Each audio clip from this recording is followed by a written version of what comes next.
Salam alaikum Azul Filaoun. Bonsoir. Le peuple algérien, dans son écrasante majorité, était dans la rue pour manifester son désir de voir partir ce régime qui l'onnie. Ce régime qui n'a eu comme seule réponse que la répression et des arrestations dans certaines villes du pays. Oran, Mostaganem, Tiaret, Alger, Blida et Relizem. Les activistes arrêtés hier à Alger, dont Nabil Bouskin, Mohamed Tajaddid, Abdelnour Ait Saïd, Abou Hafs El-Hilali, Abdelsami Youssef, Lamouri Boulamidi, Di Boualam El-Gaz et un autre homme âgé de Mostaganem sont maintenus en garde à vue au commissariat de Cavaignac depuis leurs arrestations durant la marche du vendredi à Alger et seront présentés devant le procureur du tribunal de Sidi Mohamed demain, 28 mars 2021. Le Hirak imperturbable, dans une démonstration de force dont l'unité et le pacifisme a définitivement rompu avec le pouvoir en place. Il est passé à sa phase adulte. Le point de non-retour semble atteint. Il n'y a que le régime en place qui ne perçoit pas et n'entend pas la volonté de changement exprimée par le peuple. La solution de parachever le processus institutionnel par l'organisation d'élections législatives dans un contexte explosif signera l'arrêt de mort du système. Le peuple saura répondre de manière ferme à ce simulacre de scrutin et l'on tirera toutes les conséquences. Le pouvoir en place agonise, il manque visiblement de courage pour affronter le Hirak et ses exigences politiques, pour une sortie de crise ordonnée. Il y va du salut de notre pays. Ce même pouvoir en panne de solutions pour régler l'approvisionnement et la stabilité des prix des produits de première nécessité, impuissant à réguler le marché pour amortir les effets de la crise pour les Algériens les plus fragiles. Acte l'incompétence du gouvernement de M. Tebboune. Ce ministre du Commerce, plus joueur de domino que ministre, aurait dû démissionner suite aux différentes crises qu'a connues son département. Sa dernière trouvaille est d'ordonner aux commerçants d'utiliser comme seule langue l'arabe sur le fronton de leur commerce. Kamal Erzik s'est illustré avant-hier par une sortie médiatique des plus absurdes, alors que le pays est confronté à une crise politique et économique aggravée par la crise sanitaire. Voilà à quoi est réduite l'activité du gouvernement de Tebboune, qui n'a engagé aucune réforme et dont le résultat est nul. Suite aux mandats d'arrêt internationaux émis par les autorités judiciaires du pays à l'encontre de 4 citoyens algériens résidant à l'étranger pour des motifs fallacieux, décrédibilise encore plus la justice de notre pays et acte de panique totale du pouvoir à trouver ou à envisager des solutions pour notre pays. En panne de solutions, incapable de voir la réalité en face, ce pouvoir signe sa perte. Il est dans notre intérêt à tous à ne pas laisser ce pouvoir nous entraîner dans sa chute. C'est pourquoi il est du devoir de toutes les volontés sincères et engagées de prendre leurs responsabilités historiques en vue de réfléchir, loin de toute connotation partisane et idéologique, un compromis politique historique qui servira de moteur à la révolution populaire, un compromis avec ses valeurs et ses principes rassembleurs.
Algérie, le Hirak ne désarme pas. C'est le titre de notre émission pour ce soir. Et pour en parler, j'ai le plaisir d'accueillir dans cette émission Maître Zoubida Assoul, avocate présidente de l'UCP depuis Alger.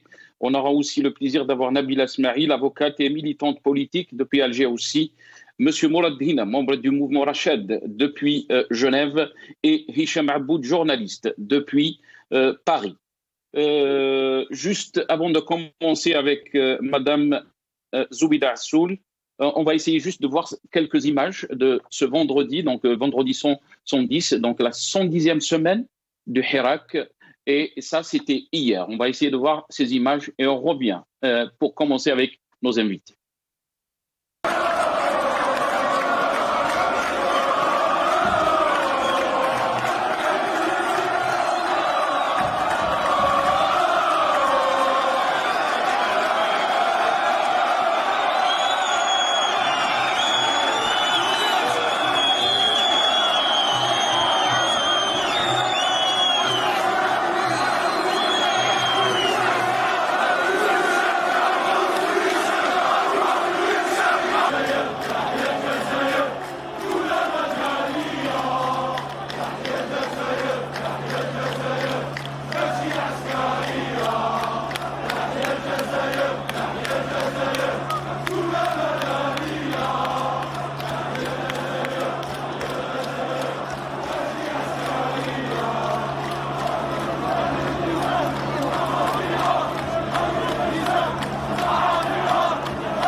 Donc ça, c'était des images d'hier, vendredi 110.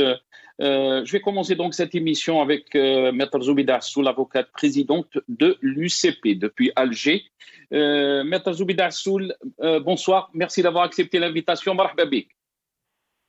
Bonsoir Nasser, comment ça va? Merci pour m'avoir invité.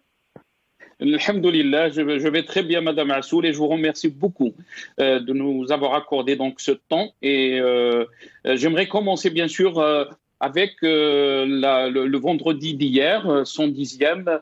Comment vous l'avez vécu? Quelle est votre lecture face donc à si on peut dire, le Hirak qui est déterminé, donc à cette détermination du Hirak qui ne fléchit pas et qui demande toujours une rupture avec le régime? Je pense que le retour des manifestations pacifiques depuis le 2e anniversaire de la révolution populaire du 22 février 2019 a été au rendez-vous. Les Algériens et les Algériennes n'ont pas fléchi dans leur détermination, mais aussi leur conviction qu'il est impérativement nécessaire pour sauver le pays de faire cette rupture de manière pacifique et d'aller vers la construction d'un État fort, un État où régnera la loi et la force de la loi au lieu que ce soit la loi de la force. Oui,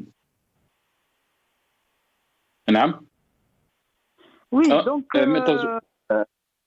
oui, donc, on vous entend, Maître Zoubida, on vous entend. Oui, donc pour moi, ce n'est pas du tout une surprise.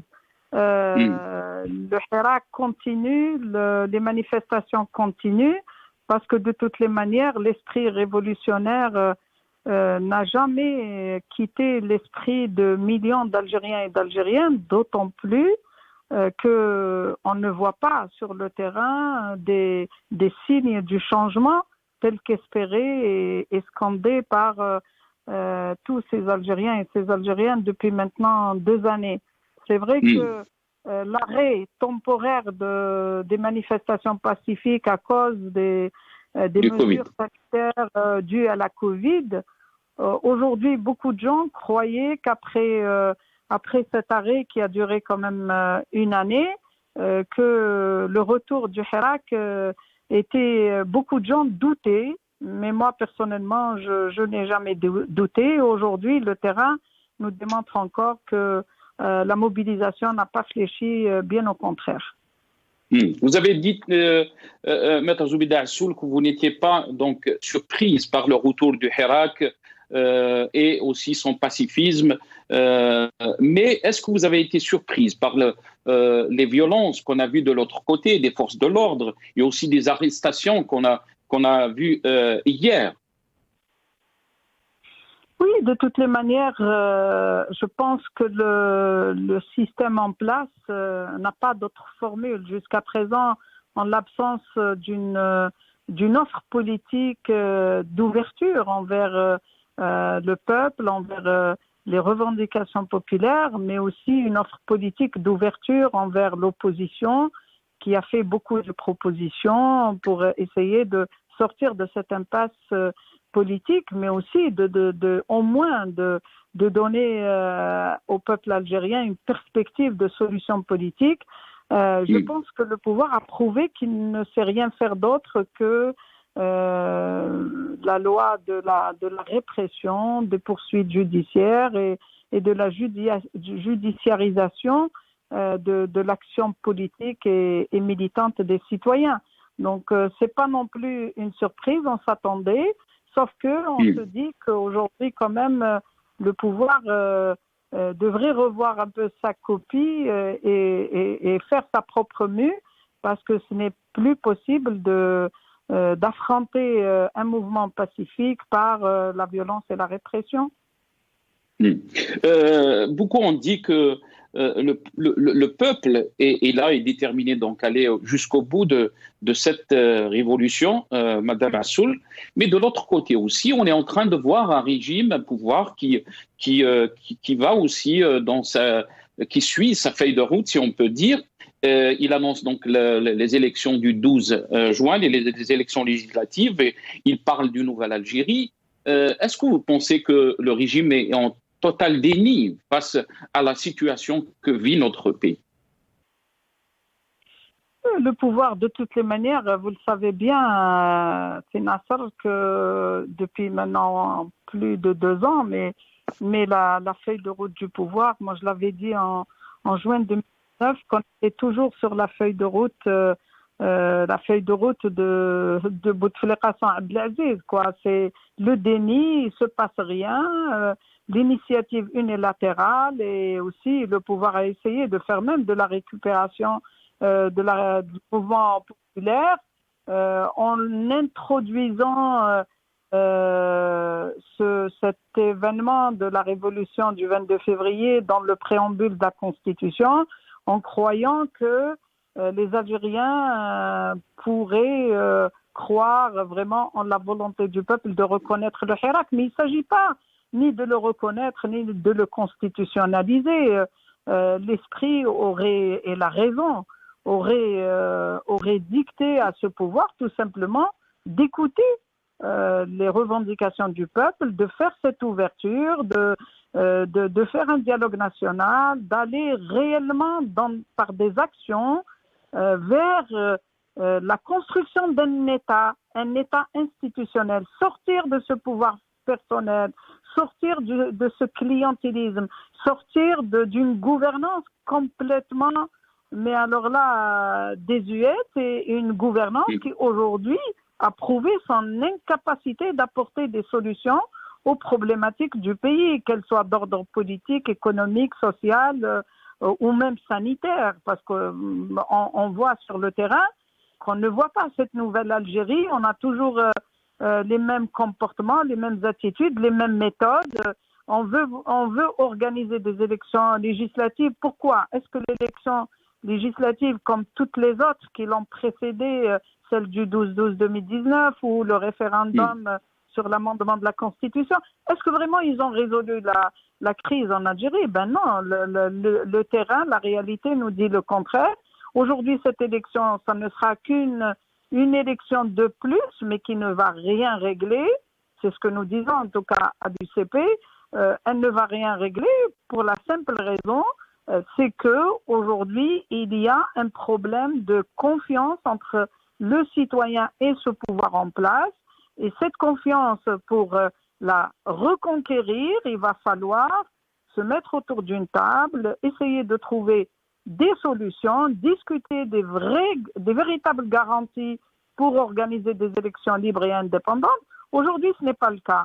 Aujourd'hui, le chef de l'État a fait une nouvelle constitution, il a fait une nouvelle loi électorale, mais dans la même loi électorale qui, soi-disant, s'inscrit dans la nouvelle Algérie, mais elle maintient une autorité qui était pour organiser des élections et qui était anticonstitutionnelle puisqu'elle a été mise en place par l'ancien président intérimaire, M. Ben Salah, et qui était totalement en contradiction avec la Constitution, et qu'aujourd'hui, il la maintient jusqu'à décembre 2021 avec sa composante, avec ses pratiques, avec les mêmes méthodes, et il n'y a rien d'indépendant de cette institution puisque c'est l'ancienne, elle a été nommée, et d'ailleurs le président de cette instance lui-même aurait déclaré que c'est Feu Gaïd Salah qui l'aurait désigné. Donc franchement, elle est où la garantie qui pourrait laisser entendre aux citoyens qu'il y aura autre chose que les pratiques que nous avons déjà vécues auparavant dans l'organisation des élections? Eh bien, il n'y a rien du tout de tout cela. Très bien. Si on parle un peu, Madame Zoubida Assoul, des manœuvres qu'a connues le Hirak en général, non seulement ces dernières semaines, mais aussi depuis le début de cette révolution. Et là, je vais revenir sur une lettre qui a circulé sur les réseaux, que beaucoup ont dit que c'était un fake news. Mais on parle de vous, Maître Zoubida Assoul, et j'aimerais bien sûr entendre la réponse de votre bouche. Et cette lettre était une lettre ouverte adressée à Abdelmajid Tebboune. Quelle est votre réaction, Maître Zoubida Assoul? Bon, vous savez, vous avez certainement remarqué que je fais l'objet d'attaques croisées depuis un certain nombre de mois maintenant. D'abord parce que l'UCP a osé, à travers sa présidente et porte-parole, faire une proposition de déblocage de la situation politique le 16 février 2021 en demandant au chef de l'État d'annoncer des élections présidentielles anticipées et de nommer un nouveau gouvernement avec un chef du gouvernement et avec des prérogatives larges sur la base de sa propre constitution pour débloquer le pays, mais aussi organiser une conférence nationale qui, elle, aura comme objectif de discuter sur toutes les voies et moyens et garanties d'organiser une réelle élection indépendante, plurielle, transparente et démocratique. Vous ne pouvez pas imaginer quand même que je puisse être en contradiction avec ce que j'ai fait comme proposition politique et que j'ai rendu public. Maintenant, les gens qui prétendent, d'abord, quand vous lisez la lettre, vous comprendrez bien que c'est pas quand même mon niveau. Je ne peux pas, moi, écrire un torchon pareil, vous m'excusez du terme. Ça se voit. Bon, c'est certainement quelqu'un qui a dû scanner une signature à moi sur une requête. Et vous savez, on fait des requêtes dans beaucoup de dossiers judiciaires. Donc, quelqu'un qui a falsifié, ça c'est très grave, c'est très dangereux qu'aujourd'hui on arrive à falsifier des documents, à vraiment désinformer l'opinion publique. Je ne sais pas dans quel objectif, mais en plus, franchement, j'ai fait une dernière interview avec l'Ouatan le samedi passé où j'ai dit que les élections, j'ai démontré par A plus B, par la loi électorale, par la Constitution, que cette proposition du chef de l'État d'organiser des élections était juste pour se doter d'une majorité qui lui permettra de gouverner à l'aise et qui est basée sur ce qu'il appelle aujourd'hui la société civile. La preuve, c'est qu'il reçoit même des personnes qui n'ont aucune existence juridique, telles que le Massar al-Jadid. Si ce n'est ni un parti, ni une association, ni quoi que ce soit. Mais en fait, le chef de l'État, aujourd'hui, il a légalisé le clientélisme, il a légalisé la corruption, puisque dans la loi électorale, il dit que l'État, le Trésor public, va lui prendre en charge la campagne électorale des jeunes auxquels il octroie un tiers des listes électorales. Donc, pour moi, je ne peux en aucun cas d'ailleurs cautionner ces élections, ni en la forme, ni dans le fond, parce que rien ne laisse croire, personne ne peut croire que c'est une élection qui sera libre, transparente et indépendante. Et surtout, ça ne sera pas une élection qui va permettre vraiment l'émergence d'une nouvelle classe politique, alors que le peuple est encore dans la rue et qui veut une solution politique. Donc, je dément formellement, je n'ai rien à voir avec cette lettre. Je ne pourrai jamais m'inscrire dans une démarche pareille. Très bien. Et comment vous avez vécu vous-même, Maître Zoubida Assou, le débat que peut-être une partie du régime ou même les services ont essayé d'imposer sur le Hirak, qui parlait bien sûr d'islamistes, la récupération de certains mouvements de ce Hirak, et même le ministre de la Communication, Belhimar, qui parlait plus il ne s'agit plus de l'Hirak, mais de Tahrak. Est-ce que vous pensez que ce genre de débat existe dans le Hirak, alors qu'on a entendu des slogans qui disaient que Makash Islami, Makash Ilmani, Kain Aïsaba, Tasraq Aynani? Non, permettez-moi de dire tout simplement qu'effectivement, il y a eu quelques tentatives. On ne peut pas non plus se cacher la face. Hein. Moi-même, je l'ai vécu le 22, puisque j'étais à Alger. Je suis sortie à Alger le 22 à l'occasion du 2e anniversaire. Et il y a eu des gens qui m'ont interpellé d'abord sur des choses qui ne sont pas vraies. Est-ce que vous avez dit que les islamistes... Moi, je suis quelqu'un qui assume ses positions. Je dis que la révolution n'est pas venue pour ni parler des années 90, ni régler les comptes des années 90, ni de parler d'islam politique, parce que de toutes les manières, si on est sérieux, et si on fait de la politique sur la base de ce qu'il y a dans la Constitution, on ne peut pas parler d'islam politique aujourd'hui en Algérie. La Constitution algérienne interdit la création de partis politiques basés sur la religion, sur la région, sur le sexe, sur les conditions sociales. Et elle interdit aussi l'usage de la propagande basée sur les éléments de l'identité nationale dans le débat politique. Donc pour moi, et personne, les gens sérieux, ne peuvent pas dévier la révolution pacifique de ses objectifs qui sont la construction d'un État de droit, qui sont la construction d'un État qui garantisse les libertés à tous les Algériens. Donc aujourd'hui, il ne faut pas dévier ce débat et parler de l'islamisme ou parler d'un parti quelconque. Le Hirak n'est pas l'apanage ni la propriété privée, ni de la paternité d'un tel ou tel parti. Le Hirak, c'est un mouvement populaire pluriel, il y a toutes les tendances, il y a tous les courants politiques, sociaux, générationnels. Aujourd'hui, il ne faut pas le dévier de sa trajectoire, qui est une trajectoire qui a des objectifs nobles. C'est d'abord Mais Maître Zoubida, excusez-moi, je vais vous rendre la parole. Qui c'est qui est en train de le dévier? Est-ce que vous parlez là des tentatives du régime, lui qui nous a parlé de Dahdouh, de cet épouvantail islamiste? Hier, même la police nous a sorti donc un communiqué disant qu'on a arrêté un jeune Marocain à Alger. Un autre communiqué à Oran nous disant qu'on a arrêté donc avec un jeune qui était armé d'armes blanches apparemment, sous couvert d'un hijab. Est-ce que vous pensez que le régime est revenu donc à ces pratiques de prendre le Hirak, de prendre l'islamisme comme épouvantail pour faire peur au Hirak, alors que le Hirak est resté uni, comme vous le dites, personne ne représente le Hirak. et surtout qu'il il est resté pacifiste. Non, il y a eu plusieurs partis IES qui ont essayé de manipuler le Hirak. Il n'y a pas que le pouvoir. Le pouvoir, c'est classique, c'est Nasser, c'est pas nouveau. Il essaye toujours de créer la division, de semer la zizanie, c'est classique.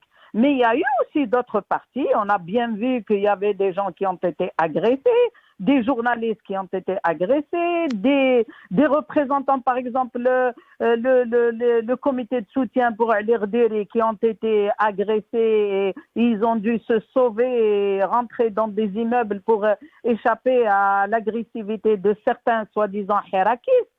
Moi-même, j'ai été interpellée plusieurs fois. Il y a eu des tentatives. On ne peut pas non plus dire qu'il ne se passe rien, que tout va bien. Mais moi, je reste toujours convaincue que même s'il y a des tentatives comme ça, les gens ne sont pas dupes. Aujourd'hui, il faudrait que les gens soient clairs dans la démarche, quelle que soit la partie, de dire que le Hirak, c'est un mouvement populaire, ce n'est pas l'apanage ni d'une tendance politique ou idéologique, c'est un mouvement populaire qui est sorti pour demander et réclamer la souveraineté du peuple, pour la construction d'un état de droit, pour sortir de cette gouvernance opaque et corrompue et d'aller vers la construction de l'État qui garantit les libertés à tout le monde. On a bien vu aussi que la journée du 8 mars, c'est quand même la journée internationale des droits de la femme. On ne peut pas interdire à des femmes cette journée-là de parler des droits des femmes. Mais à la limite, même si c'est une autre journée, s'il y a des citoyennes algériennes qui veulent parler d'un certain droit, qui a le droit de les empêcher? On est en train de faire face à la dictature du pouvoir et on nous oppose une autre dictature. Non, ça c'est pas logique et on doit être tous unis, tous les gens responsables qui veulent du bien pour l'Algérie, qui veulent vraiment aller vers une Algérie meilleure. Y compris les islamistes, Madame Zoubida Assoul. Mais bien sûr, il faudrait qu'ils se démarquent. Et on n'a pas vu les gens condamner justement ce type de comportement. Il faudrait que tout le monde se démarque, que le Hirak appartient à tous les Algériens et chacun est libre de s'exprimer, de marcher et que personne n'a le droit d'aller interpeller ou empêcher ou agresser une autre personne, quel que soit son discours, quelle que soit sa vision des choses, subhanallah. Non, moi je reste convaincu que le Hirak, c'est un mouvement populaire, c'est l'espace public appartient à toutes les Algériennes et à tous les Algériens. Et personne n'a le droit de dire à quelqu'un d'autre, tu n'as pas le droit d'être là. Et chacun assume les responsabilités qui sont les siennes. Très bien. Très rapidement, Maître Zoubida Assoul, sur les mandats d'arrêt internationaux qui ont été émis par les autorités judiciaires à l'encontre donc de plusieurs citoyens algériens, dont des militants politiques ou le journaliste Hicham Aboud. Quelle est votre lecture face donc à ces mandats d'arrêt? Je ne connais pas vraiment les motivations ni les dossiers. Honnêtement, je ne connais pas qu'est-ce qu'on leur reproche, qu'est-ce qu'il y a, ce qu'il n'y a pas. Parce que en tant que professionnel du droit, je me dois disons la réserve qui est la mienne, puisque je ne connais pas ce contenu. Maintenant, il y a aussi ce mélange parce que on ne comprend pas Hicham Aboud, qu'est-ce qu'il est considéré, parce qu'on a entendu d'après les communiqués que il serait concernés par des affaires d'atteinte à la sécurité ou même des liens avec des organisations mais on avait dit ça aussi, terroristes ou je sais pas quoi. Madame Zoubida Assoul, vous êtes avocat, et vous êtes presque tous les jours dans les tribunaux. Vous avez entendu ça quand on a accusé Khaled Darani de Khabarji. Vous avez entendu ça quand on a accusé Karim Tabou aussi des accusations qui étaient un peu similaires. Donc, vous savez très bien qu'il y a une sorte de manipulation quand il s'agit de ces accusations. Moi, les dossiers que j'ai connus, j'en ai parlé, vous le savez très bien. Je ne suis pas quelqu'un qui pourrait simuler ou quoi que ce soit. Et en temps opportun, j'ai dénoncé et d'ailleurs j'ai défendu toutes ces personnes que vous avez citées et d'autres aussi. Bien entendu, quand vous avez le dossier entre vous, vous avez tous les moyens de savoir ce qu'il y a réellement dans le dossier. Ça tient ou ça ne tient pas. Maintenant, moi, par honnêteté intellectuelle, je ne connais pas les dossiers de toutes ces personnes. Je ne connais pas ce qu'on leur reproche, mais bien entendu, j'imagine bien que il y a une volonté peut-être d'essayer de faire taire certaines personnes. J'imagine, parce qu'il y a toujours, dans des affaires comme ça, il y a toujours de la manipulation de part et d'autre. Mais je peux vous dire, parmi les personnes, moi, qui s'attaquent à moi directement, et pourtant je ne le connais ni d'Ève ni d'Adam, et j'ai même été volontaire en défendant son frère, Amir DZ, et pourtant il m'a donné même un surnom. Il passe son temps à faire des vidéos contre moi sans me connaître, en me traitant de Zoubida Kagoul, alors que je le défie d'apporter, lui et les autres, hein, je le défie et je défie tout le monde de ramener une seule décision judiciaire qui porterait mon nom pendant cette période, parce que moi j'ai beau ramener des preuves concrètes que de 90 jusqu'à fin 93, j'étais inspectrice au ministère de la Justice et je n'ai jamais été dans les cours spéciales. Et si je l'ai été, je l'aurais assumé. Mais que lui, par exemple, il fait de la désinformation, il s'attaque à moi, à ma personne, alors qu'il ne connaît ni d'Ève ni d'Adam, et qu'il invente des histoires. Donc moi, personnellement, je suis une des victimes de ce Amir DZ. Et il désinforme l'opinion publique en racontant des bobards, en racontant des contre-vérités, en inventant des histoires. Donc voilà, moi je parle de cette façon parce que je connais. Je connais ce qu'il dit sur moi. Maintenant, le reste de leur dossier, qu'est-ce qu'il y a? Je ne peux pas m'avancer sur ce qu'il y a dans le dossier, de la véracité ou pas. Mais ce qu'on peut dire, c'est que moi, je serai toujours une fidèle défendresse de l'état de droit, de la présomption d'innocence quand il s'agit de toute personne qui est poursuivie pour un dossier pénal. Voilà, ce sont mes principes. Moi, j'ai toujours défendu les principes au-delà des individus. Très bien. Merci beaucoup, Maître Zoubida Assoul, avocate présidente de l'UCP, qui était avec nous donc depuis Alger. Merci, Maître. On a donc avec nous Mourad Dhina, membre du mouvement Rachid. On a été rejoint, me dit, par Hicham Aboudossi, journaliste. C'est Mourad Dhina, marhaba bik. Bonsoir. Merci d'avoir accepté l'invitation. On s'excuse, on avait commencé avec Maître Zoubida Assoul. Vous avez entendu son intervention. Première question, le Hirak donc semble déterminé à aller jusqu'au bout de cette révolution. Et là, on parle du vendredi 110. Mourad Dhina. Salam alaikum. Donc, le Hirak a repris, c'est un fait. Je ne vais pas redire tout le soutien dont il dispose, sur lesquels il peut compter de la part d'une très grande frange de la population algérienne, de tous les esprits de tous bords qui veulent construire un état de droit, qui veulent mettre fin à la Essaba, à la bande qui malheureusement continue à sévir et qui met en danger l'avenir de l'Algérie. D'un autre côté, on a encore ce pouvoir, ou ces pouvoirs, parce que maintenant ce qui devient de plus en plus clair, c'est que nous avons encore une fois, comme nous l'avons malheureusement vécu durant de très nombreuses années, des luttes de clans, des luttes de Isabat. Il y a Tebboune qui a été intronisé par Gaïd Salah, qui n'est plus là, et il y a apparemment d'autres clans qui reprennent de la force et qui se vengent du clan Gaïd Salah.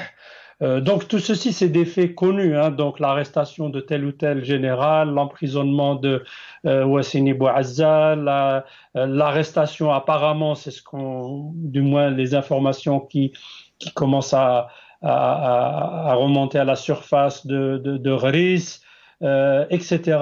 Donc nous avons un clan qui reprend donc la main sur la situation. Il y en a éventuellement un troisième.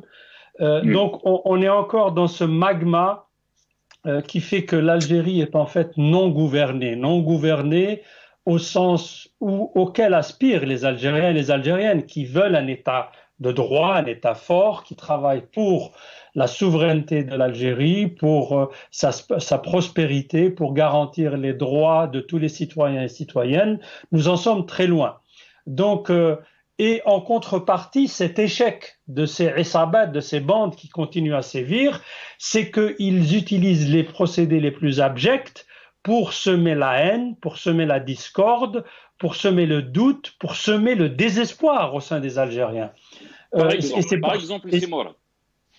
Oui. Pardon? Par exemple, vous avez parlé que... Les exemples sont malheureusement sont légion. Il y en a tellement. Il y a tout ce que l'on voit sur le front social. Regardez où en est l'Algérie. Des Algériens qui se battent pour avoir un bidon d'huile, d'autres qui n'arrivent pas à retirer leur argent. Donc ça, c'est le côté économique et social. Sur le plan politique, après cette farce de libérer quelques détenus il y a quelques semaines, voyez ce qui s'est passé hier. On a tabassé des femmes, des vieillards à Oran et ailleurs. On a arrêté des militants donc à Alger. On nous informe qu'ils seront présentés devant un procureur demain. Il n'y a aucune perspective politique. Le pouvoir ou ces pouvoirs qui interagissent d'une façon absolument néfaste pour le pays, parce qu'il y a des coups bas entre eux, dont l'Algérie va payer le prix, tôt ou tard. Donc, ils n'ont pas de perspective politique. Bien sûr, il y a cette fuite en avant des soi-disant élections que l'on a vues le 12 décembre 2019 et un remake au 1er novembre 2020. Donc, ils nous proposent où ils imposent plutôt un autre agenda complètement inutile qui n'amènera rien, qui ne changera rien. Le pouvoir veut donner les pouvoirs plutôt veulent donner cet aspect qu'ils sont en fait le seul à pouvoir accomplir pour l'Algérie, cet aspect de vitrine.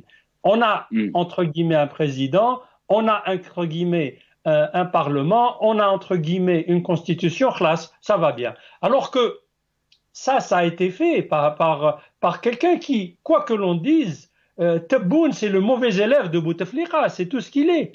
C'est la copie déformée avec plein de lacunes. Il n'a pas le niveau de Bouteflika dans la ruse et dans la tricherie, donc il ne sait pas comment même essayer de tricher et de ruser, il ne sait pas le faire comme le faisait son prédécesseur qui a tout le monde tenu 20 ans. Tebboune ne tiendra pas parce que son mentor, celui qui l'a ramené, Gaët Salah, n'est plus là et il est à la merci d'une lutte de clans qui tôt ou tard va l'emporter. Et le seul espoir en fait pour l'Algérie, c'est ce Hirak qui continue, parce que c'est la voix du peuple, c'est la voix des tripes, c'est la voix des Algériennes et des Algériens qui, au-delà de toutes les manigances, de toutes les accusations les plus stupides et sordides les unes que les autres, ces mandats d'arrêt, ces projets de déchéance de nationalité, ces arrestations à l'appel, le fait de matraquer des manifestants pacifiques. Je le répète, parce que certains veulent faire dans l'angélisme. Ah, un tel, voilà, on lui a dit quelque chose dans une manifestation. Mais dans toutes les manifestations du monde, il y a des casseurs. Alhamdulillah, on n'en a pas chez nous. Il faut voir les aspects positifs. Voyez ce qui s'est passé en France pendant les manifestations des Gilets jaunes. Pour un slogan, certains nous font croire que c'est la fin du monde. En France, les gens disaient CRS, SS. Et on va revenir ça arrive ces choses-là. Et ça exprime la colère qui, elle, est réelle. La colère qui est réelle des Algériens. Et ce n'est pas une colère provoquée par X ou Y, ou là tel mouvement qui essaie de manifester, ou là de manipuler. C'est une volonté populaire qui est là, qui est réelle. Et elle est plurielle aussi.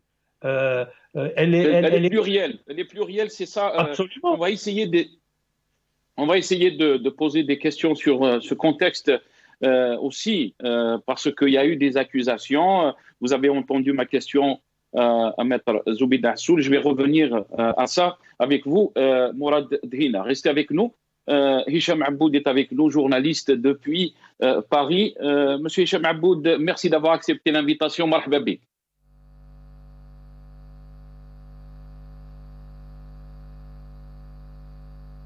Est-ce que, Monsieur Hicham Aboud, est-ce que vous m'entendez? Est-ce qu'il était avec nous, monsieur? Je pense qu'on a un petit souci avec le son. On va essayer de le rappeler très rapidement, on me dit, à la régie. Si Mourad Hina, je vais revenir à vous. Si on revient un peu sur ce débat qui a donc eu ces derniers jours, ces dernières semaines, sur que le Hirak n'est plus le Hirak d'avant de 2019, que même le ministre de l'Information, Belhimar, a qualifié de Tehrak, c'est plus le Hirak, c'est de Tehrak, et aussi que votre mouvement a été montré du doigt. Quelle est votre réponse par rapport à ça? Alors écoutez, parlant de Belhimar, je pense qu'il est loin de l'information, il est dans la désinformation et le mensonge et la manipulation.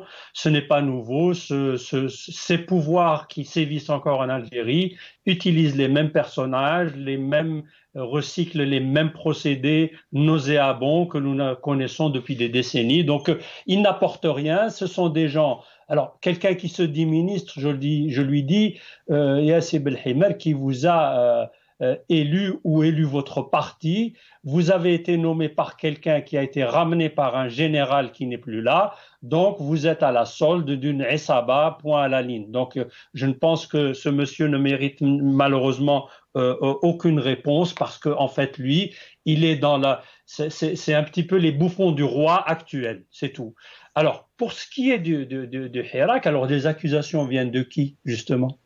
Elles viennent soit de personnes qui peut-être ont mal compris certaines choses, parce que on se rappelle certaines accusations tout à fait farfelues. Je citerai juste comme exemple, il y en a plusieurs.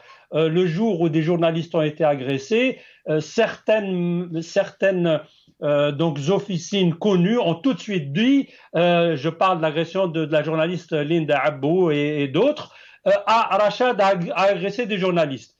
Linda Abou, dont on sait qu'elle a été contactée par des gens de Rachad justement pour tirer ça au clair, elle a dit, écoutez, ces gens-là ont parlé, alors que moi-même, je n'avais même pas parlé, je n'ai jamais dit que j'ai été agressé par des gens de Rachad. Le dernier épisode de ce qui s'est passé à Béjaïa, où il y avait un jeune apparemment de Biskra qui venait dire, exprimer sa vue, s'il en a, de toute façon, ça ne nous dérange pas, il est algérien, il a le droit de dire ce qu'il veut, quand il veut, et il disait, je crois, un État laïque, et Abba Rachad ou Rachad dégage. Il y a eu une prise de bec avec certains manifestants, et là tout de suite on dit que c'est Rachad. Alors, certains tombent dans la contradiction. Si vous voulez, ils veulent dire que Rachad c'est rien, c'est quelques individus, et puis là on trouve que tout ce qui se passe de mauvais de l'Est à l'Ouest, du Nord au Sud, Rachad est toujours là pour agir. Alors expliquez-vous. Je pense qu'il y a de la manipulation, on veut, et là c'est ça le fond de ce que je veux dire. Quand j'ai dit qu'il y a trois clans, en gros, peut-être même un ou de plus ou de moins, parmi ces Isabat qui gouvernent maintenant, leur logiciel, leur façon de fonctionner, c'est en gros celle des années 90. Voilà. C'est-à-dire faire peur, exacerber les polarisations idéologiques et j'espère qu'ils n'iront pas à créer les situations où on aurait des débats. Est-ce que vous pensez de la violence? C'est ça ce qu'on craint. Est-ce que vous pensez que le régime est en train d'utiliser l'épouvantail islamiste? Très rapidement, parce qu'on me dit à l'oreillette qu'on a avec nous Hicham Aboud. Il utilise l'épouvantail islamiste entre guillemets, il utilise l'épouvantail marocain entre guillemets, il utilise avec d'autres l'épouvantail séparatiste du MAC quand ça l'arrange, il utilise les zouaves quand ça l'arrange, c'est-à-dire que tout le monde est mauvais, tout le monde conspire, sauf les Isabat. Les Isabat, ils sont très bien. Alors que reste avec nous, Mourad Hina, je vais revenir à vous. Reste avec nous, c'est Mourad. Hicham Aboud est avec nous.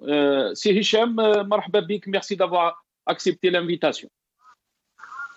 Salam alaikum wa rahmatullah. Merci pour l'invitation. Marhaba, bik ou Mourad ou Zubida, dites Kahina. Voilà. يعطيك الصحة سي هشام بارك الله فيك عليكم السلام. Je vais commencer donc par une question qui vous concerne directement, Monsieur Hicham Aboud. C'est ce mandat d'arrêt qui a été émis contre vous, mais aussi contre d'autres personnes dans l'Arabie Saoudite, Amir DZ et aussi et une autre personne. Qu'est-ce que vous avez à dire par rapport à ça, sachant que le président Macron a promulgué la loi approuvant la convention d'extradition entre l'Algérie et la France, et c'est dans le journal officiel. C'est Hicham Aboud. Bon, d'abord, c'est pas le premier mandat d'arrêt international qui a été émis à mon encontre. C'est le 5e ou le 7e. Allô? Allô? Anis Mafik, très bien.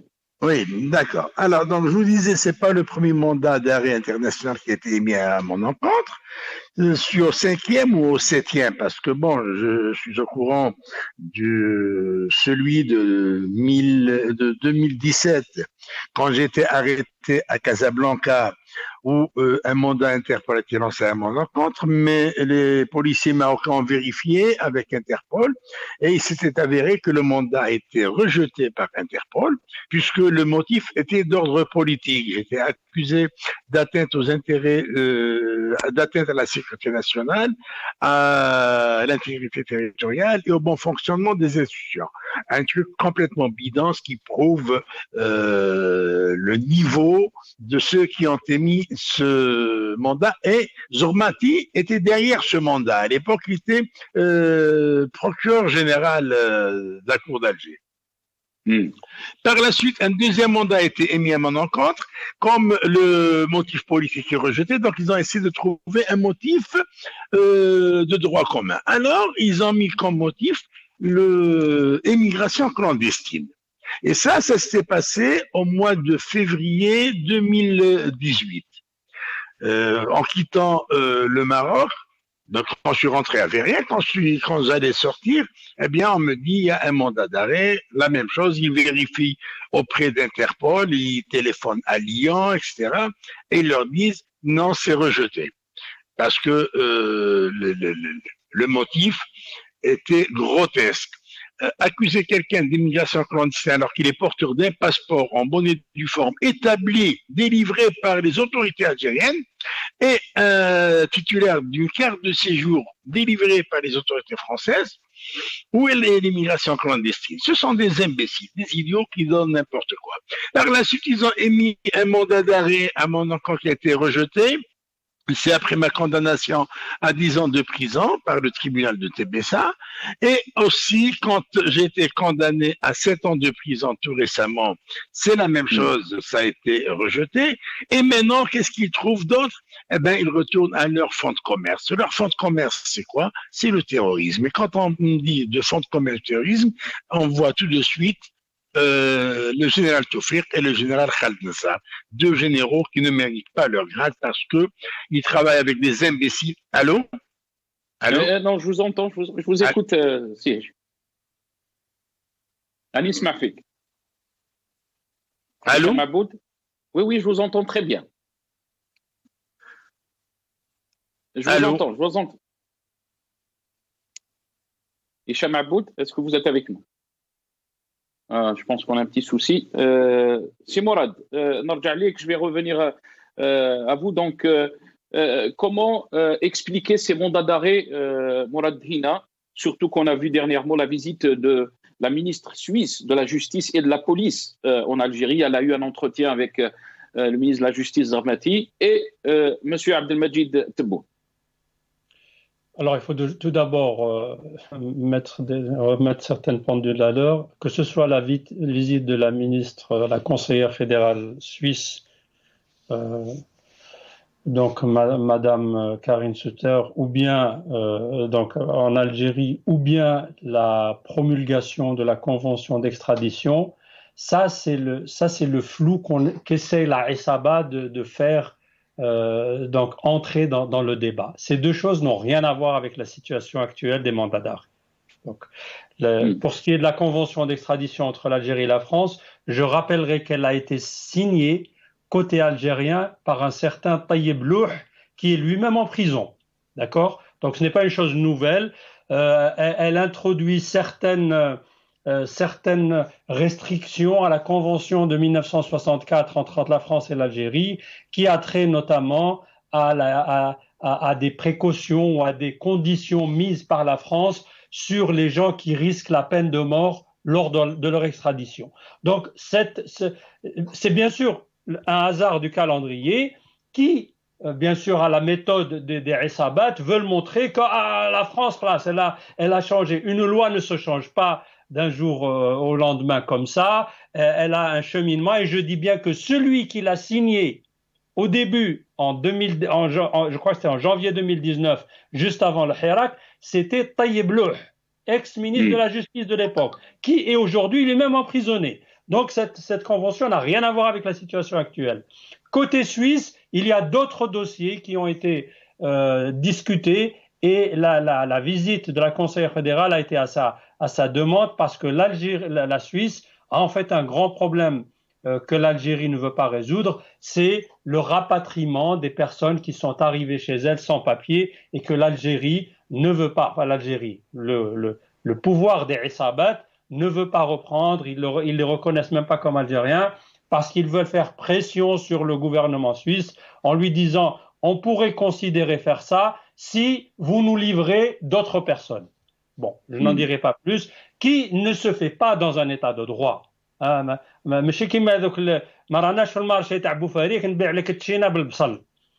ça, c'est la mentalité des Isabat, vous comprenez. Dans les états de droit, les choses ne fonctionnent pas comme ça. Alors, pour ce qui est des mandats d'arrêt, je crois savoir, selon le communiqué qui a été fait du moins ce qui a été publié dans l'APS, c'est un mandat d'arrêt qui a été requis par le procureur. Donc, le mandat d'arrêt n'a pas encore été émis.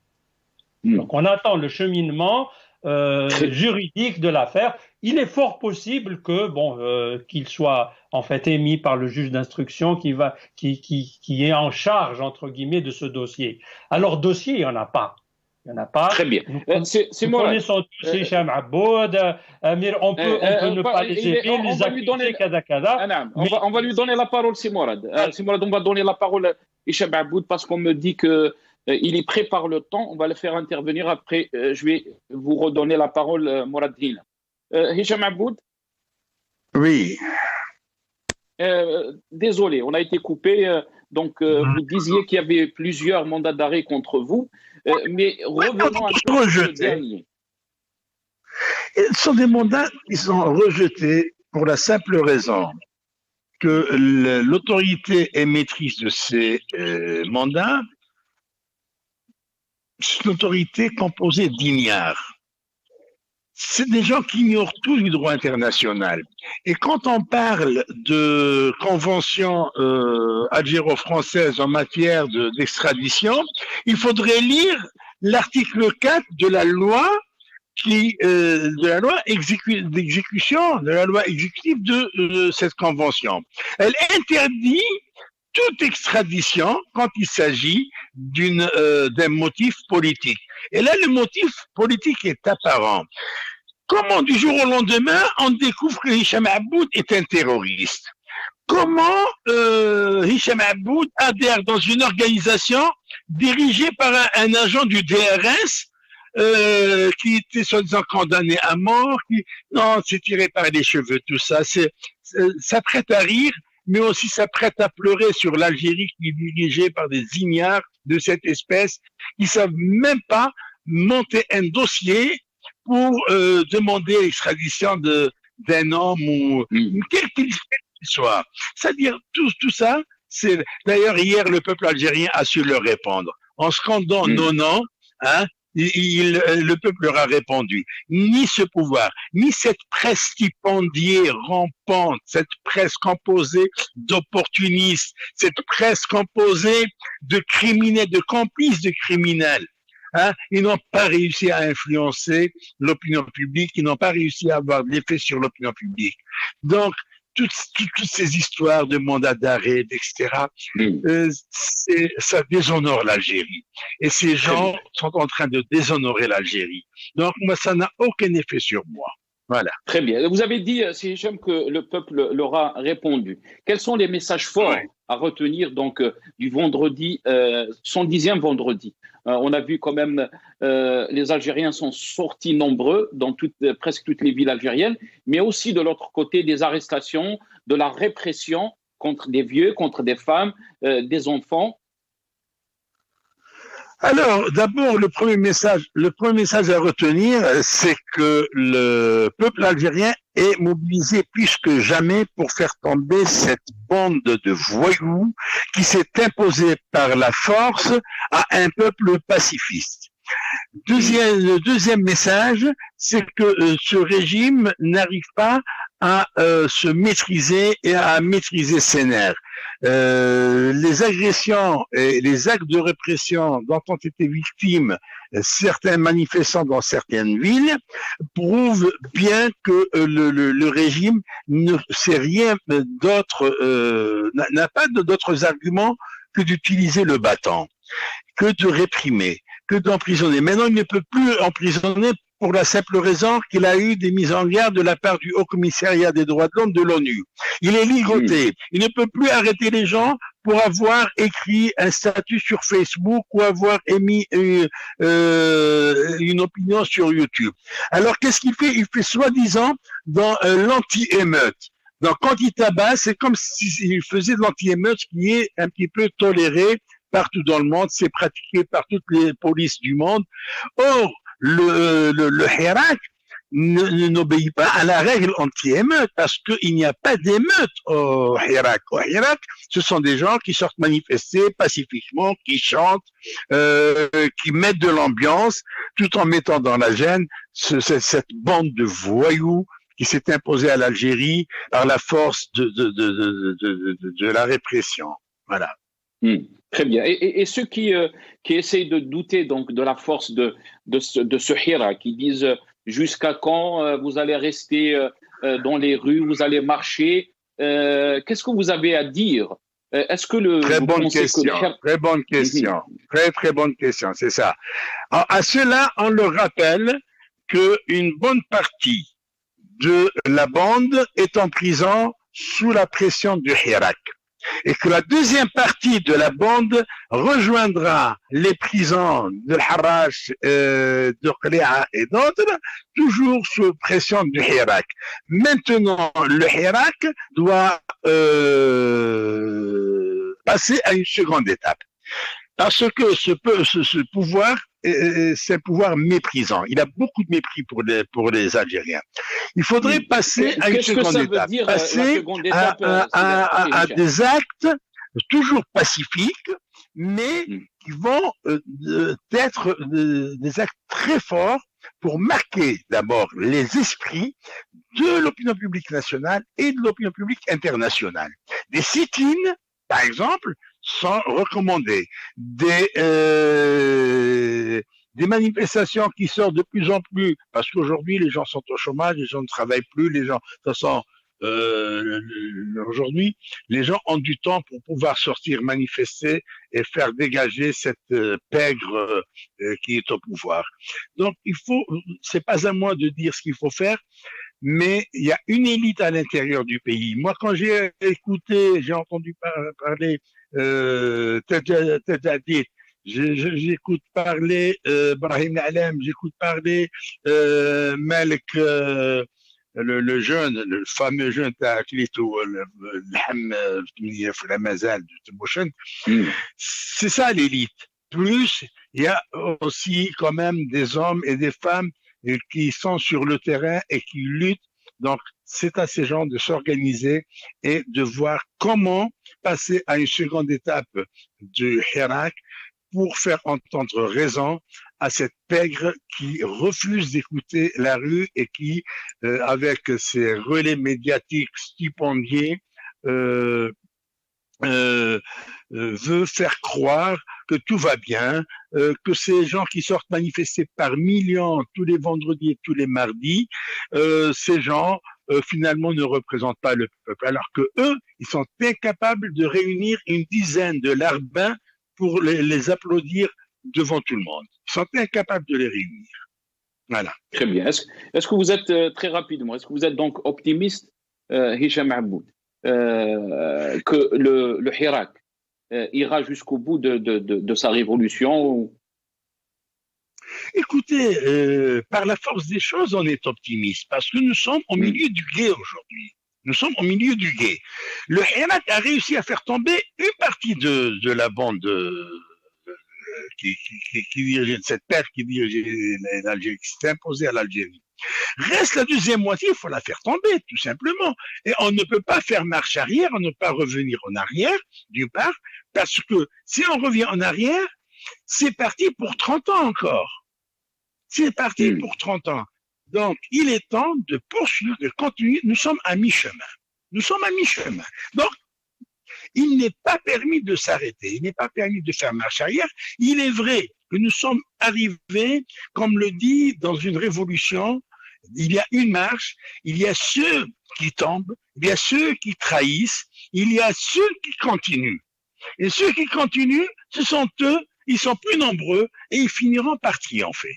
C'est pour ça qu'il y a des raisons d'être optimiste. Très bien, merci à vous, Hicham Aboud, qui était avec nous donc depuis Paris. Hicham Aboud, que je rappelle, journaliste. Si Mourad Dina, je reviens à vous. Comment peut-on expliquer donc la violence et la répression qu'on a vue ces dernières semaines, surtout que les Algériens en général étaient pacifistes quand ils sortaient? C'est tout simple, c'est que ces bandes, ces Essabat ne veulent pas que les Algériens s'expriment. Ces Algériennes sortent par dizaines, centaines de milliers à travers le pays.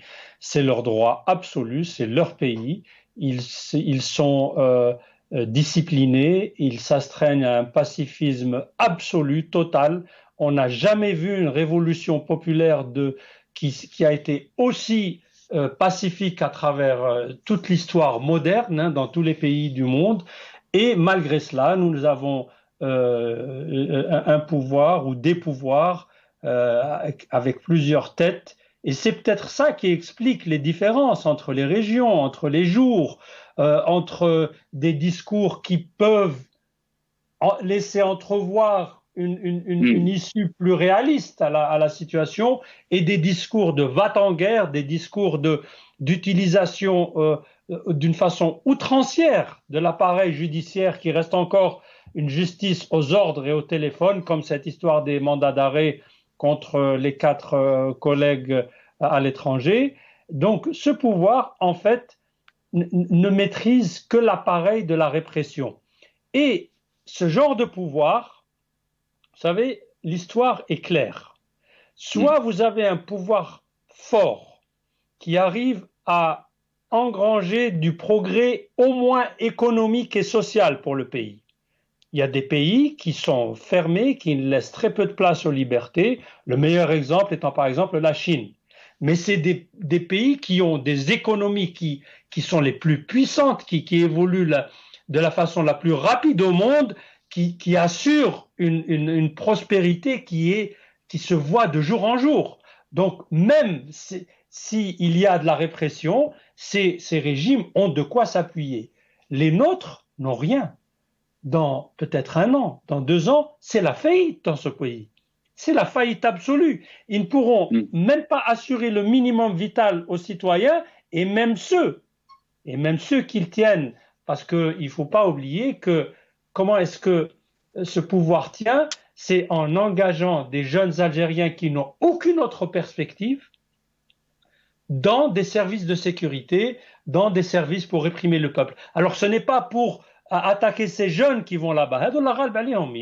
Ils n'ont pas de perspective, ils veulent faire quelque chose, ils veulent apprendre. Et puis, dans tout État, il faut quand même une police, des services d'ordre. Mais tous les chiffres montrent, la militarisation, le nombre de policiers par rapport au nombre d'habitants ne s'explique pas en Algérie.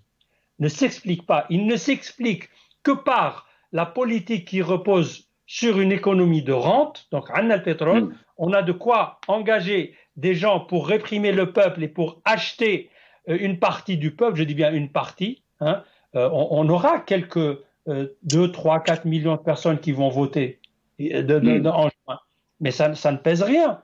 Et le meilleur exemple, c'était ce qui s'est passé pour la Constitution et pour Tebboune lui-même. Même avec l'argent, même avec la peur, parce qu'on dit quoi aux Algériens? Ah, le comment de voter ou là. Ou là, si vous ne votez pas, vous n'aurez pas ça ou ça ou ça ou ça. Donc, la majorité de ceux qui de ceux qui iront voter et qui reste une infime minorité de la population, le font soit par peur, soit parce qu'ils ont besoin de certaines choses qui, les pauvres ne pensent qu'ils ne les auront que de cette façon-là, qui a peur pour ses papiers ou pour avoir un logement ou pour avoir une promesse d'emploi qui ne viendra pas. Donc c'est toujours ça, le mensonge. Mais si vous êtes en train de dire, c'est Mourad, si vous êtes en train de dire que le régime est en face aussi, il est face à des difficultés. Est-ce qu'on peut dire aussi que même le Hirak, il est face à des difficultés par des manœuvres de division et aussi par une vision claire que certains lui reprochent, qu'il n'y a pas une vision claire ou un projet de société qui peut être une alternative face à une chute imminente de régime. Qu'est-ce que vous avez à dire pour ceux qui reprochent ça au Hirak? Oui, alors il y a plusieurs catégories de personnes qui reprochent ceci ou l'autre au Hirak. Il y en a d'autres, il y a certains qui jouent ce jeu du pouvoir. Par exemple, dire que le Hirak est sous l'emprise d'un tel ou tel groupe, il est islamiste, il est je ne sais quoi, il est séparatiste ou il est zouave. Ça, on l'a entendu depuis le début du Hirak. Donc, il y a des gens qui, d'une façon consciente ou inconsciente, font malheureusement le jeu de cette Isaba. Ils sont très minoritaires, mais bon, ils ont des moyens mis à disposition par la Isaba. La meilleure preuve étant que de tous les médias que l'on a en Algérie, la quasi-totalité, presque tous, ne peuvent se permettre que de caresser ces Isaba dans le sens du poil.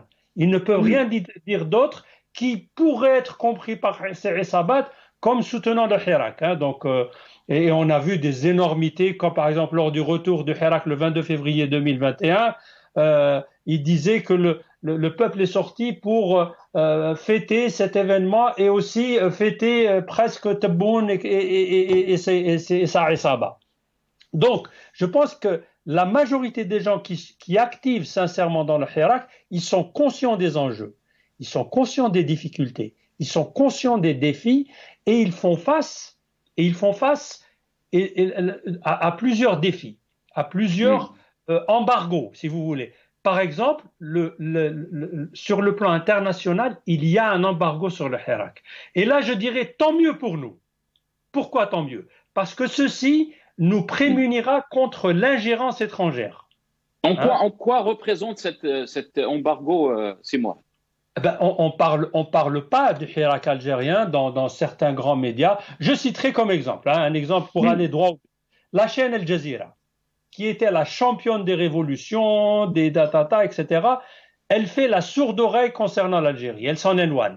Parce que justement, la politique actuelle du régime qatari est alignée sur celle des Isabat. Ils ont des intérêts en commun, ils ont donc de l'argent qui circule, et donc pour eux, leur allié maintenant objectif, c'est ce régime-là. Ils ont fait leur choix.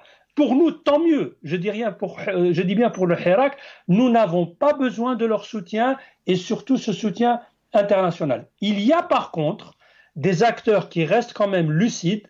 Par exemple, le Haut Commissariat des droits de l'homme de l'ONU. Parce que, il y a qui a donc condamné les dépassements. Absolument, parce qu'il y a toute une panoplie d'experts indépendants, des gens intègres, de vrais défenseurs des droits de l'homme, avec à leur tête Madame Bachelet, qui a été présidente du Chili, qui sait ce que c'est que la dictature. Et c'est une personne, disons, de haute probité morale et aussi intellectuelle, qui a pris une position très forte. Et ça renforce le Hirak. Parce qu'on sait qui a qualifié le mouvement Hirak de mouvement démocratique. Absolument. Et ce sont des gens qui n'ont pas d'agenda. Ce n'est pas le Kharijiyya al-Amrikiya ou le département d'État ou Quai d'Orsay. Et là, si jamais ils nous soutiennent d'une manière franche et connue, là, on aurait des doutes. Parce que ces gens-là ne nous veulent pas que du bien, pour utiliser un euphémisme. Alors, pour être clair, le Hirak a des défis. On a essayé de le diviser, on a sorti ces tentatives de polarisation, de diabolisation de Rachad. On voit des groupes, par exemple, ce que j'ai dit tout à l'heure. Donc, alors que pour nous, par exemple, j'ai entendu tout à l'heure Zobida Assoul qui se plaignait d'avoir été interdite de manifester ou je ne sais quoi. Pour nous, en ce qui concerne le mouvement Rachad, d'une façon absolument claire, nous sommes contre toute personne qui porterait atteinte à quelques manifestants ou hirakistes qui participent. Quels que soient ces slogans, tout Algérien, toute Algérienne a le droit de venir participer à ce hirak, dire ce qu'elle pense. Alors, vous me direz que des fois, il y a des gens qui utilisent des slogans qui sont un petit peu les leurs. On a cité par exemple certains qui voulaient faire l'opposition entre Jazair Hurra Démocratia, Dawla Madina Yamshi Askaria. Pour nous, dans le mouvement Rachad, nous appuyons sans réserve les deux. Nous sommes à ce que le peuple dise. Le peuple, ça c'est notre point de vue. Nous ne l'imposons à personne et de toute façon, nous n'avons pas les moyens d'imposer quoi que ce soit. Ce peuple est souverain et décide ce qu'il veut. Mais notre façon de voir est que Jazair Hurra Démocratia, c'est milk. Et c'est une fierté pour tous les Algériens et les Algériennes. Pourquoi est-ce qu'on essaie de dire que celui qui dit ça est contre l'autre, que celui qui dit je ne sais quoi, un autre slogan est contre la démocratie? On essaie de jouer sur ces termes-là. Je pense que la majorité des gens de Hirak s'entendent sur les slogans, sur la vision politique. Ils veulent la construction d'un État de droit, d'un État démocratique qui respecte les droits humains de tous les citoyens et les citoyennes, qui veulent un vrai suffrage universel, qui veulent un État civil qui ne soit pas à la solde d'une isaba ou de services de mukhabarat ou de l'état-major. Ces services doivent être présents dans une république que nous souhaitons. Ils doivent être forts, ils doivent travailler pour la sécurité et la stabilité de l'État, mais pas de police politique. Et c'est là où il faut être intransigeant. Ça sera le point essentiel sur lequel les Algériens et les Algériennes pourront mesurer est-ce qu'on a fait une étape dans le bon sens pour mettre fin à ces isabat, à ces bandes, ou bien on est dans une opération de recyclage et de maquillage. Et enfin, pour arriver à un point qui me semble très important, c'est que vous savez que la médiocrité et la bassesse de ces clans au pouvoir font que leurs méthodes se retournent contre eux.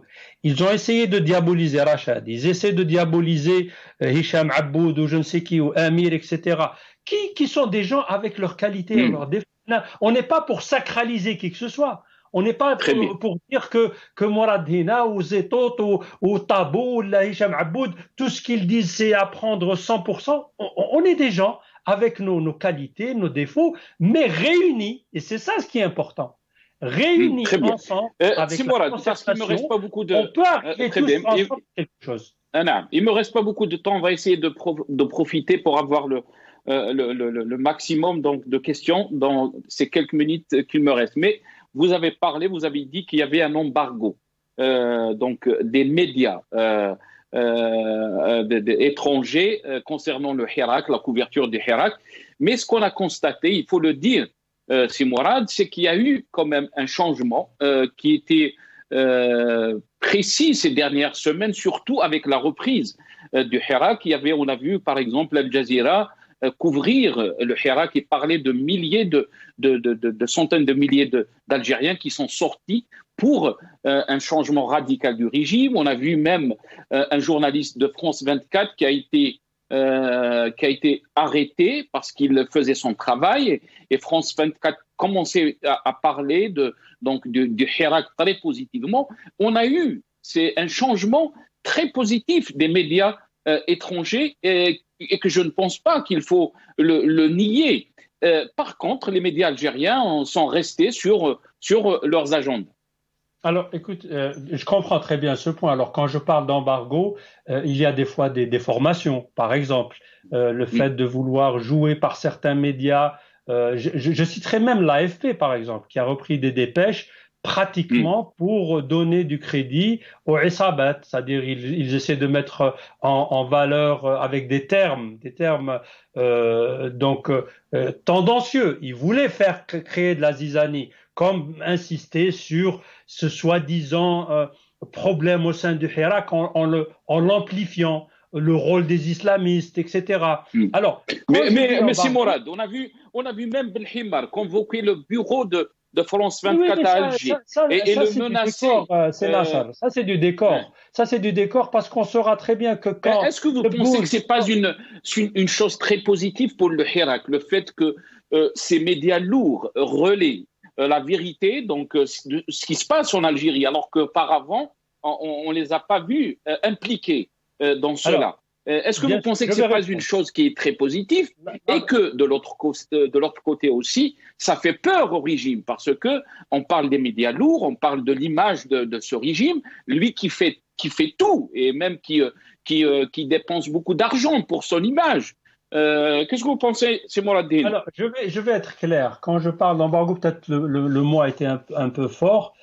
C'est-à-dire que dans des situations comparables, dans d'autres pays du monde, vous avez une couverture absolument fantastique. Enfin, fantastique par la grandeur, pas parce que je l'apprécie. Qui est continue, qui fait la une des journaux, ce qu'on voit pas, ce qui se passe en Birmanie, à Myanmar, on se rappelle comment est-ce que c'était donc dépeinte aussi la situation en Ukraine, etc. Là, je parle des grands médias occidentaux. Pour l'Algérie, il y a toujours ils font un pas en avant, un pas en arrière, et j'ai dit que pour nous, Hirak, ça ne nous gêne pas. Tant mieux, parce que on a aussi cette volonté dans le Hirak algérien de dire oui, si on parle trop de nous, il faut faire attention, nous on ne veut pas d'ingérence étrangère parce qu'il ne faut pas être naïf. Alors pour ce qui est du Belhimar avec France 24, vous savez que ce régime de Essabat, il pêche par sa médiocrité, par sa nullité, et des fois ils veulent aussi montrer devant le peuple, ils se bombent un peu le torse pour nous montrer que France, non. Mais on sait très bien que tout ceci sera réglé par un coup de téléphone de l'Élysée à Tebboune, il faut dire oui, arrêtez votre cirque, on a bien compris, et que de toute façon, Tebboune ne trouvera aucun problème à aller faire des interviews avec France 24. Il l'a fait. Et puis il le refera, j'en suis sûr, quand il en aura besoin. Donc, moi, si vous permettez, c'est Nassar, je voudrais aussi venir à un point, c'est que cette tentative de division de Hirak, dernièrement, elle commence à avoir un effet boomerang contre le régime de Essabat. Comment? C'est que tous les Hirakistes sincères, donc qui veulent vraiment ce changement, qui continuent à activer, de quel bord qu'il soit, je pense qu'ils commencent à prendre conscience d'une chose. Et ça, nous le disons tous, de toutes tendances confondues. Awalan, il faut garantir la liberté de tous les Algériens et les Algériennes de venir participer, de dire ce qu'ils veulent, d'avoir des slogans qui reflètent vraiment ce qu'ils ressentent. Deuxièmement, de garder ce pacifisme, que tout doit rester vraiment dans une non-violence totale, absolue, ne laisser aucun doute là-dessus, l'unité du Hirak. Et maintenant, on est en train de penser à autre chose, c'est-à-dire qu'il commence à y avoir un débat dans le Hirak pour comment éviter ce problème de polarisation, c'est-à-dire maintenant je ne sais quoi, les laïcs ou les laïcards ou les islamistes, etc. Parce que ce sont alors que le Hirak, il était très clair, c'est Mourad. Oui, bien sûr. Il y a toujours des gens qui essayent d'exacerber ces situations et on prend toujours une parole par-ci, disent une parole par-là, on interprète, et puis ça joue le jeu du pouvoir. Mais on est en train de dépasser. Il y a des gens de toute tendance politique que l'on a sur le terrain qui commencent maintenant à dire, maintenant il faut que les figures connues de Hirak commencent à avoir un débat sérieux, à se mettre ensemble, à essayer de penser avec la tête, à l'étape suivante. Comment est-ce que va s'opérer ce changement? Qu'est-ce que cela veut dire? C'est Mourad. Très rapidement. Qu'est-ce que cela veut dire l'étape suivante? On a entendu des appels ces dernières semaines d'accentuer le hirak.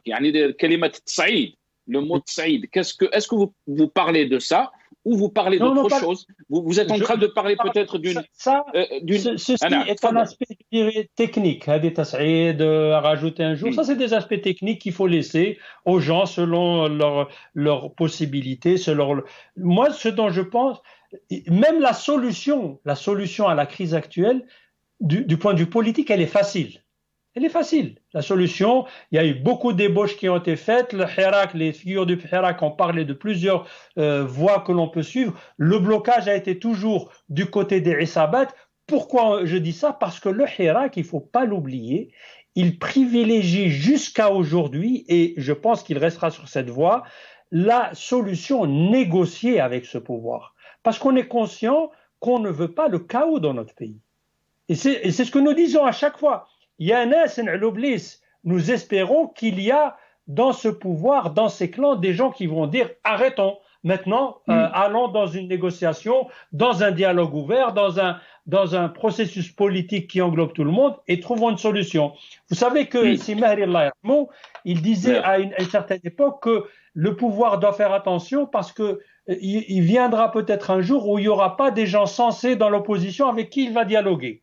Nous sommes dans une situation inverse. C'est que nous nous posons la question, est-ce qu'il y a dans ces clans des gens sensés?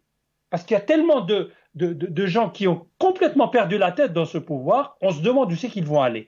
Et nous souhaitons qu'il y ait des gens sensés qui vont dire, arrêtons ça, et maintenant il faut aller vers une voie négociée. Très rapidement, c'est Mourad, parce qu'on doit finir l'émission, mais dès que c'est le temps, on a dépassé le temps. Est-ce que le Hirak est en face d'une responsabilité, si on peut dire, historique, face à ce que vit notre pays? D'un côté, vous êtes en train de dire, est-ce qu'il y a on ne peut pas continuer à gérer l'Algérie de cette façon. Mais aussi, la question qui se pose, est-ce que le Hirak est en face d'une responsabilité historique? Cela peut amener bien sûr à des solutions. On a parlé de l'unité, de son pacifisme, mais vous êtes en train de dire aussi qu'il faut passer à l'étape suivante. Très rapidement, Simora. L'étape suivante, je pense elle commence à s'ébaucher. Il y a plein de déclarations. On le voit. Le Hirak a quand même fait émerger une vision politique. Je dis bien une vision, donc ce qu'on veut pour l'Algérie. Et il y a des gens qui commencent à sortir, qui portent ce projet. Que ce soit la nouvelle génération qu'a cité Hicham Aboud, Taj Hadid, L'Alami, etc., et des dizaines d'autres que peut-être moi je ne connais pas, qui sont les acteurs vraiment de ce Hirak. Et même les figures, je dirais, entre guillemets, anciennes de la politique qui sont vraiment dans ce Hirak, comme les confrères Karim Tabou, Mohsen Belabbas, Mustafa Bouchachi et d'autres, enfin je ne vais pas tout citer tout le monde. Il y a des initiatives qui se font, des écritures. Il y a Qadi Hassan qui a fait un appel au mouvement Rachad récemment que nous accueillons favorablement. Il y a un consensus qui est en train d'émerger, qui se base sur quoi? Sur le respect de tous les Algériens, quel que soit leur, je dirais, juste pour les principes rassembleurs, c'est ça? Absolument, absolument. Ouais. Et puis on se rend compte, c'est Nasser, je voulais dire le mot de la fin, c'est que même ces différences dont on parle beaucoup, Hada Islami, Hada Kada, on se rend compte avec la pratique. La pratique vraiment du dialogue, de la concertation, que des fois, elles sont des perceptions qui n'existent même pas dans la réalité. Vous voyez, quand je parle à quelqu'un d'autre qui est supposé être d'un autre bord, une fois qu'on arrive à du concret, comment organiser, comment faire l'action politique, on dit, mais en fait, on n'a pas de problème entre nous. Il faut juste qu'on se mette ensemble pour travailler pour le bien de ce pays. Merci. Dans le cadre de l'unité, du respect de chacun, de toutes les citoyens et citoyennes, et pour construire le véritable état de droit, parce que ces Isabat qui sont au pouvoir nous mènent vers la catastrophe et les Algériens n'accepteront pas. Merci. Merci à vous, c'est Mourad. Barakallahu fik Mourad Hina, membre du mouvement Rachid. Vous êtes en train de dire qu'il n'y a pas de problème entre nous. Je remercie aussi Hicham Aboud, journaliste qui était avec nous dans cette émission, et Maître Zoubida Assoul, avocate présidente de l'UCP, qui était avec nous depuis Alger. Merci d'avoir suivi cette émission.